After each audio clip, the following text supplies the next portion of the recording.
Hello दोस्तों, welcome to East Learning Point. मैं हूं प्रशांत कुमार उपाध्याय। आ गया हूं पार्ट नंबर 3 लेकर दिल्ली यूनिवर्सिटी एडमिशन प्रोसेस की वीडियो सीरीज़ का।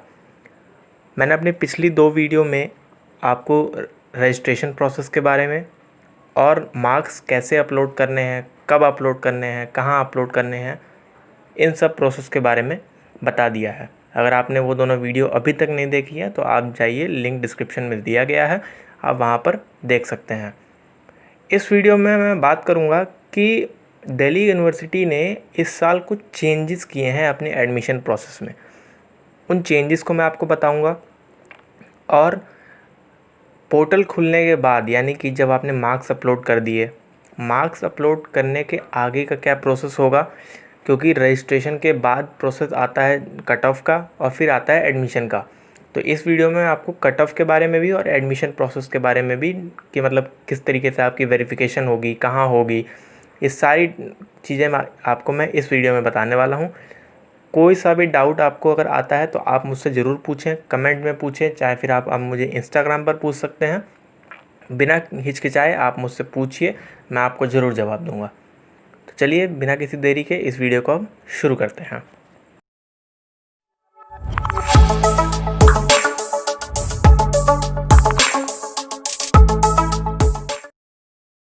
तो देखिए दोस्तों, जनरली जो बेसिक चेंजेस जो किए हैं दिल्ली यूनिवर्सिटी ने इस बार अपने एडमिशन प्रोसेस में, वो सिर्फ 2 हैं।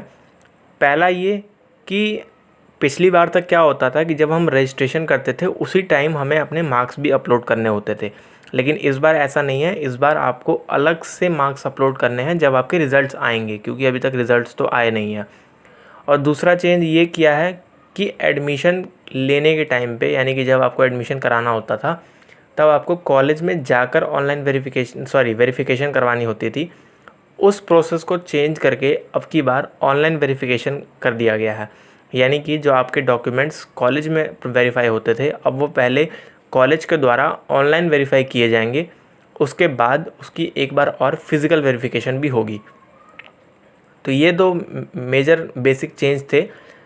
कोई ख़ास से कोई फ़र्क पड़ता नहीं, लेकिन हाँ ये है कि थोड़ा प्रोसेस लंबा हो गया, कन्फ्यूजिंग प्रोसेस है। बहुत कुछ स्टूडेंट्स ऐसे भी हैं जो ये कह रहे हैं कि कन्फ्यूजिंग प्रोसेस हो गया है अब ये, लेकिन ऐसा कुछ देखिए, इसमें ऐसा कुछ है नहीं, कन्फ्यूजिंग वाली कोई बात नहीं है यहाँ पर, ना ही कोई लंबा प्रोसेस है।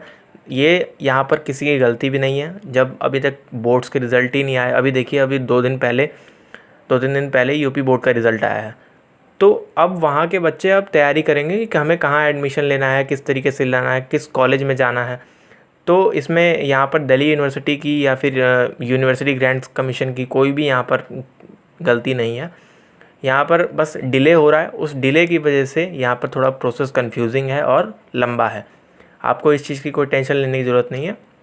जैसे जैसे प्रोसेस आगे बढ़ता जाएगा, जैसे जैसे आप दिन आगे बढ़ते जाएंगे, रिज़ल्ट्स आएंगे, वैसे वैसे प्रोसेस आगे बढ़ता जाएगा और आपको एडमिशन ले लेना है। अब देखिए, अब बात करते हैं थर्ड पार्ट की। जो मैंने स्टार्टिंग में बोला कि मैं इस वीडियो में मेन चीज़ क्या कि कट ऑफ और वेरिफिकेशन के बारे में बताऊंगा, एडमिशन के लास्ट प्रोसेस के बारे में। तो देखिए, कट ऑफ क्या होता है कि एक बेसिक रिक्वायरमेंट होती है परसेंटेज की। इसको आप एग्जांपल से ऐसे समझ सकते हैं। मान लीजिए कि आपको बीए ऑनर्स हिंदी में या बीएससी ऑनर्स फिज़िक्स में एडमिशन लेना है और उसकी एलिजिबिलिटी क्राइटेरिया सेट कर दी गई, यानी कि एक कट ऑफ, यानी कि एक परसेंटेज सेट कर दिया गया कि 95% अगर किसी स्टूडेंट के हैं तो वो इस कोर्स में एडमिशन ले सकता है, अगर नहीं है तो वो नहीं ले सकता इसमें एडमिशन। तो जनरली क्या है, दिल्ली यूनिवर्सिटी जो है वो 5 कट ऑफ निकालती है, मिनिमम 5 ही निकालती है और मैक्सिमम 7 या 8 या 9 भी हो सकते हैं। ओके, तो यहाँ पर बेसिकली होता क्या है कि जब कट ऑफ जब round 1, round 2, round 3, round 4, round 5 तक आती हैं, तो बेसिकली परसेंटेज जो है वो डिक्रीज़ होता है। यानी कि अगर राउंड 1 में, यानी कि जब पहली कट ऑफ आती है, अगर वहाँ पर आपको पर्टिकुलर कोर्स के लिए अगर 95% मांगे गए होंगे, तो हो सकता है कि सेकंड कट ऑफ आते आते तक वहाँ पर कुछ डिक्रीमेंट हो, या वो 94 पॉइंट कुछ हो जाए, या 93 हो जाए, 92 हो जाए, ऐसा कुछ होता है।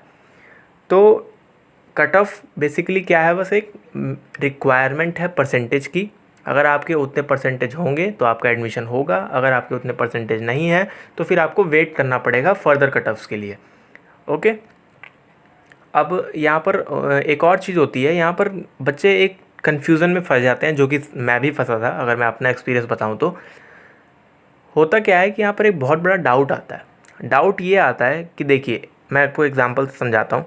जैसे मान लीजिए कि आपके 95% है, बोर्ड्स में आपके 95% आ गए, आप फिज़िक्स में एडमिशन लेना चाहते हैं, बीएससी ऑनर्स फिज़िक्स में। आपने एक कॉलेज में ट्राई किया, कट ऑफ्स आई, आपने कट ऑफ अपनी परसेंटेज मैच की कट ऑफ से, कहीं कहीं पर मैच हुई, कहीं कहीं पर नहीं हुई। कभी कभी क्या होता है कि कुछ रीज़न्स की वजह से कुछ बच्चे, अगर उनका पहली कट ऑफ में एडमिशन हो रहा होता है लेकिन फिर भी वो नहीं ले पाते, या तो वो टाइम निकल जाता है या फिर कुछ और भी रीज़न्स हो सकते हैं। रीज़न तो बहुत कुछ हो सकते हैं, ठीक है। तो कब ये गलती होने के बाद ना, तो उन बच्चों के दिमाग में ये आता है कि यार मेरे तो 95% है, यानी कि मेरे परसेंटेज ज़्यादा है, और जो कट ऑफ आएंगी वो कम होती जाती हैं, यानी कि मैं सेकंड कट ऑफ में भी एडमिशन ले सकता हूँ, क्योंकि वहाँ तो परसेंटेज और कम हो जाएगी यहाँ की, क्योंकि सेकंड कट ऑफ में रिक्वायरमेंट हो जाएगी 94 के आसपास, अगर पहले में 95 होगी तो ये एक सबसे बड़ा डाउट है कि बच्चे सोचने लगते हैं कि अगर उनका पहले में नहीं हुआ तो दूसरे में होगा। तो यहाँ पर मैं ये डाउट क्लियर कर देता हूँ कि ऐसा कुछ नहीं होता। अगर आपका पहले में हो रहा है तो आपको पहले में ही कराना होगा, दूसरे में आप इसलिए नहीं करा सकते क्योंकि थोड़ा सा सोचिए, थोड़ा दिमाग लगाइए कि अगर परसेंटेज वहाँ 1% कम किया गया है तो वो आपके लिए नहीं किया गया, वो उन बच्चों के लिए किया गया होगा जिनके 94 आए होंगे या 94 से कम होंगे। अगर 94 से ज़्यादा वाले बच्चों के लिए कट ऑफ निकालनी थी तो पहली कट ऑफ निकली थी, वहाँ आपको एडमिशन लेना था। तो ये एक डाउट आपका क्लियर हो जाना चाहिए कि अगर आपका पहले में हो रहा है, दूसरे में हो रहा है या किसी भी कट ऑफ में हो रहा है तो आपको उसी कट ऑफ में एडमिशन लेना होगा, नहीं तो फिर आपको वेट करना होगा स्पेशल कट ऑफ के लिए। अब देखिए यहाँ पर एक और नया वर्ड आया है, स्पेशल कट ऑफ। अब ये स्पेशल कट ऑफ क्या है? तो देखिए, स्पेशल कट ऑफ होता है कि जैसे मान लीजिए कि मैं एक कॉलेज पिक करता हूँ, हंसराज कॉलेज। हंसराज कॉलेज ने बीएससी ऑनर्स फिज़िक्स के लिए 95% कट ऑफ निकाला। मान लीजिए उसने तीसरा कट ऑफ निकाला 95, पहला दूसरा उसका 97 96 होगा, तो उसने तीसरा कट ऑफ निकाला 95।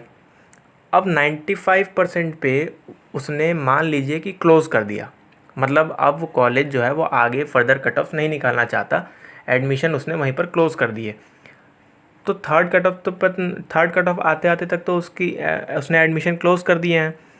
तो अब होता क्या है कि मान लीजिए कि कॉलेज के पास 30 सीट थे, जिसमें कि 25 जो हैं वो थर्ड कट ऑफ आते आते तक भर गए। वैसे 30 होते नहीं हैं, मैं एग्जांपल ले रहा हूँ, एडमिशन में तो 200 300 400 इतने एडमिशन्स भी होते हैं, मैं जस्ट एग्जांपल ले रहा हूँ 30 का।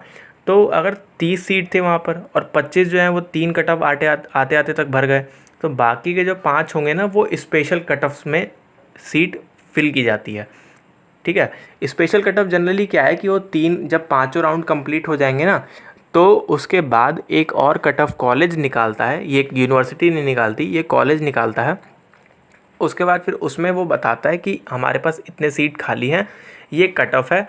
और ऐसा आप मान के चलिए कि जो स्पेशल कट ऑफ निकलती है वो जनरली एकदम सेम होगी या तो फिर हल्की फुल्की मैच करती होगी थर्ड कट ऑफ से, जो उन्होंने लास्ट वन निकाली थी, ठीक है। तो आपको इस बात का भी ध्यान रखना है, अगर आपका जो पहले के 5 राउंड है उनमें अगर नहीं हुआ तो आपको स्पेशल कट ऑफ के लिए वेट करना होगा और आप उसमें एडमिशन ले सकते हैं, ऐसी कोई बात नहीं है। तो ये तो पूरा कट ऑफ का जो मामला होता है ये सब मैंने आपको बता दिया। अब आते हैं एडमिशन के आगे प्रोसेस पे, मतलब कि कट ऑफ निकल गई, आपने कट ऑफ मैच किया, आपने कॉलेज के लिए अप्लाई भी कर दिया। तो देखिए, अप्लाई करने के बाद होगी आपकी डॉक्यूमेंट वेरिफिकेशन।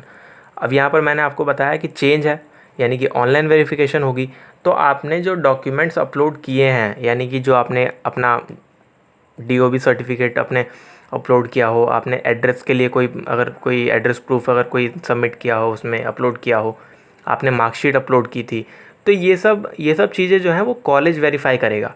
अब कॉलेज में वेरीफाई करने के उसमें से कुछ प्रोसेस हैं। प्रोसेस क्या है कि उनके पहले कन्वेनर जो होते हैं वो पहले अप्रूवल देते हैं, उसके बाद फिर इंचार्ज के पास जाता है, इंचार्ज फिर उसको अप्रूवल देते हैं, उसके बाद फिर प्रिंसिपल उस पर अप्रूवल देते हैं।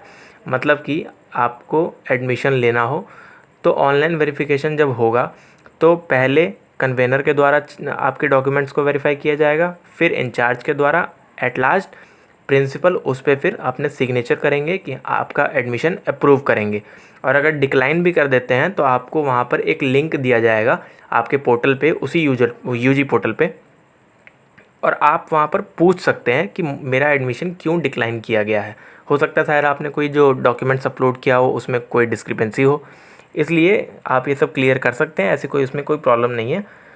लेकिन इस बार वेरिफिकेशन जो होगा वो ऑनलाइन होगा, ऑनलाइन ही आपका एडमिशन का अप्रूवल होगा। फिर उसके बाद फिर आपके पोर्टल पे अगर मान लीजिए आपका अप्रूव हो गया, फिर उसी यूजी पोर्टल पे एक लिंक होगी, आपको उसी लिंक के थ्रू अपनी एडमिशन फ़ीस पे करनी है।